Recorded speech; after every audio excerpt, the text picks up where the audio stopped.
It makes you want to play the game when you see all the graphics, or I should say it makes you want to be involved in DeFi. This bag ain't never going out of style. This bag ain't never going out of style. Gucci, Louis, Fendi, Prada might have got a while, but this bag ain't never going out of style. Ooh, she feeling my style. This is the behind the scenes. This is the more tokenomics, the depth behind. This is DeFi Kingdoms, a deeper dive. So definitely, you guys got to watch this one to the end. This is part 2. So Dreamer, now I know you guys got a lot of stuff coming down the pipe here. What's the next popping thing, that's going to be hot on DeFi Kingdoms? Well, I mean, we're always coming out with new stuff. It's been very aggressive so far. I think today, actually, there's some progress on the mining quest. People are excited about that. But I'm looking out 2022. Q1, we've announced our first expansion, Avalanche Chain. Think Ice Realm.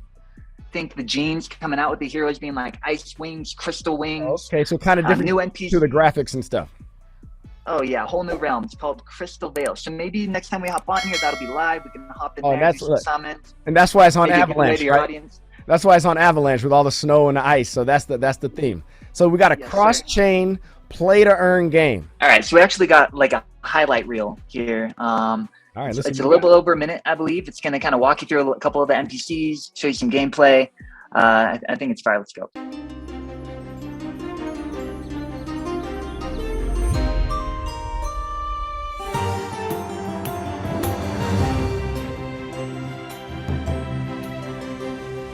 So these are the cards. These are the actual hero NFTs coming by there. So introducing a couple of the NPCs that you'll see in the game. The druid helping with the gardens, banker, barkeep, where you buy and sell your NFTs. Summoner, obviously.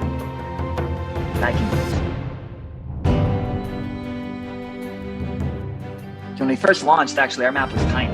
So this map now is beautiful. The team's done a great job. Here are the stats we were kind of referencing before. So the gardens where you go to like plant your liquidity, harvest your returns. Your docks, we gamified that with like the bridges, bringing assets in and out of the game. Just like your quests, your foraging, gardening, fishing, mining's there behind you, casting. There's all your like in-game tokens and everything, the ERC20 tokens. So that's a quick little highlight reel, a little bit of gameplay so you can see how beautiful it all is. Dope, man. Yeah. And that's Harmony 1 right there, you guys. A lot of people sleeping on Harmony 1. I was sleeping on it. So it's I'm glad. I like it though. Low transaction fees. You know what I mean? That's what I'm talking about. I can't deal with this Ethereum stuff no more. I'm sorry, Ethereum guy. I'm sorry, but it's not just the fees. It's you put through a transaction and then it gets stuck. You know what I'm saying? Like just on any regular Ethereum, you gotta cross your fingers and hope it goes through. Harmony 1 was quick. Yeah. And I'm sorry. I bought a little jewel token, test it out. I'm staking it in the bank. I don't know what the APY is on it right now, but something that you could put it there.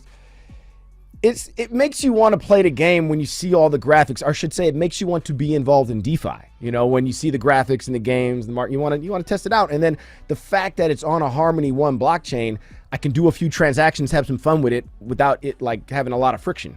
So it lets you you could do things wrong too. You could put it in the wrong way, wrong place, whatever, and you're like, that was a good idea, but it's a couple of cents, not a big deal. I staked it, I unstaked it. You know what I mean? I was just testing it out, trying a few things, so it was cool. Yeah, and on the bank's interesting because the bank is a single stake option where 1/3 of all the fees that we're generating in the game, they're actually paid to the bank holders. And in the future, we have other ways to earn money through like fee sharing with docs or other partners within the game. Those are all going to pass through the bank holders. So we don't have like a flat APR for bank holders, but that gives you the governance token, and it's a way that we fee share. So the more volume we get, the more successful the game gets, those bank holders are paid that way. And another thing too, now you said this is the second biggest DEX on Harmony 1, right? First biggest deck. Number one deck. You see here, number one deck on Harmony 1. So, I mean, but think about that, right? It's a play to earn game that's also a DEX. Like if Uniswap was a game, you know what I mean? Like that's pretty impressive. So you want to, it's sticky. You know what I mean? It's the stickiest DEX out there. You know what I mean? Because you want to be on it. So let me give you some numbers. So on Harmony, I think Sushi's the next biggest DEX, and they're like at 90 million last time I checked. TVL is the number where we're talking about total value locked. That's aggregating all the assets that you've staked. Our TVL, I think at the highest, you know, we hit 800 million TVL, and our market cap was like 930 million, so almost $1 billion market cap. You compare that to like real big boy dexes, like on Avalanche, Trader Joe.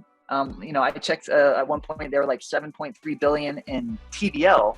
Market cap is like 200 million. That's because their pairs are a lot of pairs that did not include their token. If you look at our DEX, we have like blue chip tokens like Bitcoin, Ethereum, Avalanche, Phantom, Matic, and we pair all of those with Jewel. So the TVL is significant, man. It's really large relative to the others. We're definitely a contender as a DEX standalone. But then when you add up all our volume and all our NFTs and the gameplay, you think of a player base that's 1/7 that of Axie, and we're higher volume than them. So our players are actually more dedicated, more active. It's crazy. Yeah. So you mentioned, you know, cross-chain play to earn, very innovative, very exciting. So we spent a lot of time in the tokenomics on this, because if you have multiple realms that they each have their own token, so Harmony or Serendale will have Jewel, Crystal Vale on Avalanche will have Crystal. Oh, okay. So as you think about one getting more popular than the other, one might worry, oh, is one going to get left behind? Well, no, because all the functionality is going to be equal on the different realms. So let's say Crystal, the new token, blows up and goes for like $50, right? And Jewel is over here sitting at $10. And you're a player in the Avalanche realm Crystal Vale, and you want to summon, because that's the primary utility of your token. You go to summon, it's going to cost you 60 Crystal. Or it'll cost you 60 Jewel. Are you going to pay be the same either way? 10 times more? Or are you going to bridge right over, take your Crystal, sell it for Jewel, Crystal drops a little bit, Jewel comes up, over time equilibrium. Now we have this kind of like multi-chain, multi-realm balancing mechanism that's going to be beautiful. So really, rising tides raise all ships, right? All of our new realms that we go to, we're going to be looking out for everybody. So everybody benefits from it. The other piece of it is you have this like import-export piece. You can go over to Avalanche, you can fish for some Avalanche specific fish that maybe you want for your potion or something that you have to level up. Go back to Serendale, you carry your unique resources from there, bridge them over, and actually enhances gameplay. Or you see in the markets that there's a mismatch in pricing in one market versus the other. Now you're playing maybe a little arbitrage market maker. So many different ways to earn when you go cross-chain. This game goes deep, man. So let me ask you this, right? I mean, I like play-to-earn games. I've only touched so many of them, though. But I want to ask your biased opinion. How does this compare to the others, especially some of the big other games? So I'll try to remain more neutral. But I will say, hey, man, this is Poppin Crypto. You can talk about whatever you want. There ain't no censor on this one. Whatever you think, whatever you feel. You're allowed to be biased. It's your game. So, you know, we talk to people all day, right? And I think I'll express this more by the reactions that we get. So I'm head of biz dev. We're constantly talking to people that know crypto, that know gaming, that know play to earn. The first thing people say that's different than any other that I stand by is the beauty of the game. The attention to detail in each individual pixel that goes into the art. People love it. The second is the user interface. It is easy to use, maybe not easy to get all the concepts up front. So you really have to get in, hop in our Discord, help people, you know, really help you get up to speed. But once you're there, it's beautiful and easy to use. The third part is what we're doing with NFTs and how they're leveling up and the different types of questing. We didn't really get into mining and gardening. Those are pretty complex topics that are probably its own discussion. But the relationship that questing now has with providing liquidity in ways that you can juice returns or your APRs or unlock, you know, previously locked rewards. Briefly describe gardening, though, just briefly, if you can. Sure. So we talked about you can go fishing with your hero, and depending on your stats, you have a higher probability of catching a fish that may be rare that you could sell for money, right? Gardening isn't as simple as that. It's not just taking your stats and rolling it against an algorithm to see if you'll get a drop. Instead, it looks at your stats, and then it also looks at how much you have put into a certain garden. So a garden is what we call a pair or an incentivized pool. So let's say Jewel to Harmony 1. Let's say I got like $1 million in Jewel to Harmony 1, and I take my best gardener, so he's got the best wisdom, the best vitality, and like a gardening buff, and I assign that to that garden. Well, then through the next couple of hours, however it longs to take up how long it takes to use up all his stamina, that guy's earning the extra Jewel.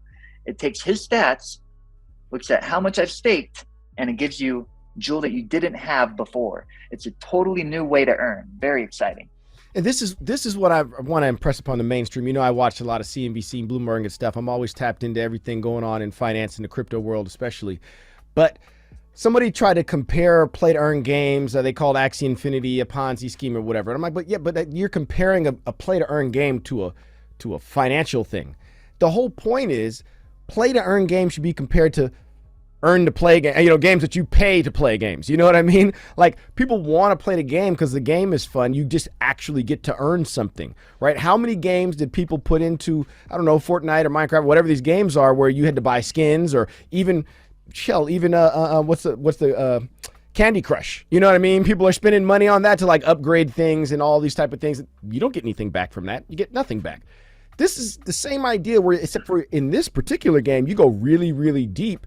And, people like to maximize the returns in game, right? That's kind of the whole point of a lot of these fantasy games. But before play to earn, you were just doing it as a pastime.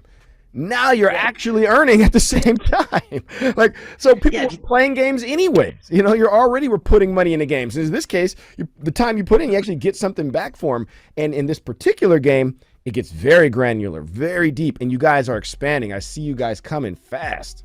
Real fast. And that's one of the reasons why I like the whole idea of the game, because I see you expanding at a quick rate. Yeah. Well, and so my background, I come from like 10 years of finance. I worked at an investment bank. I actually quit my job to be a part of this project. And when I hear the word Ponzi, it has a very different meaning than people, in this space. Like, for me, I'm like, this is not a Ponzi in any way, but I know it's a term that we use and everything, right? But if you think about it, like, if you're playing World of Warcraft or Final Fantasy 14, and you're paying like a monthly fee to hop in there, click around, and spend a lot of time working, collecting resources that you then craft, sell on a fake market for fake money. The only people benefiting from that equation are the makers of the game. That's what I'm saying. That's not a Ponzi scheme. That's a for-profit corporation. You know what I'm saying? And this is not a for-profit corporation. This is DeFi. So so as people play, and we now have the technology to put real value on the tokens or the resources you're earning by playing, or the heroes that you're summoning, and ability to sell them to others. The people put the value on the assets. We don't set any fixed value. We only had one initial sale. That was the initial sale of 2,000 heroes, sold out in 11 minutes, $4.5 million. After that, the community has been summoning the now 75,000 heroes. Wow. The community, the participants, true supply and demand is setting the price for all of these things. It's not set by us. Right. There is value, intrinsic value placed on it by the participants, and that is what is reflected in the price. And I think Ponzi schemes trick you in the value. Yeah, well, but Ponzi scheme's not a game. I mean, that's what I think the problem is with people in traditional finance, is that they don't understand DeFi. This is a totally different concept to what they're used to. This, in your particular case, it's a game. So would you call any other video game a Ponzi scheme? No, of course you wouldn't. It's a video game. You know what I mean? This just happens to be a video game, but you can actually earn. And that's why I don't think they don't realize how big play to earn in general is going to be. From what I've seen, maybe this is the deepest dive I've done on any one play to earn game, but from what I see, this one has the most depth, the most opportunity, and the fastest growth of expansion of things you can do on the game. So I'm really proud of you guys, man, and I'm looking forward to seeing what's coming out in the first quarter. Because I have a feeling there's going to be a lot of big things popping. Oh yeah, I think our team's been growing like crazy. Over 30 people now. We have a lot of contributors, a lot of people fired up in the community, a lot of support, a lot of articles sitting out there. So yeah, stay tuned, man. I'm happy to come back on here and keep you updated. Happy to hop in the game too and do some summons. I don't know, we'll do some giveaways or something, whatever you'd like. But really exciting. We always love giveaways. All right, man. Thanks for coming on, Dreamer, man. This has been awesome. I'll talk to you later, man. You missed a good one if you wasn't there. Taking over the game, man. NFTs, all that. That's how we get it, man. Artists taking it back for ourselves.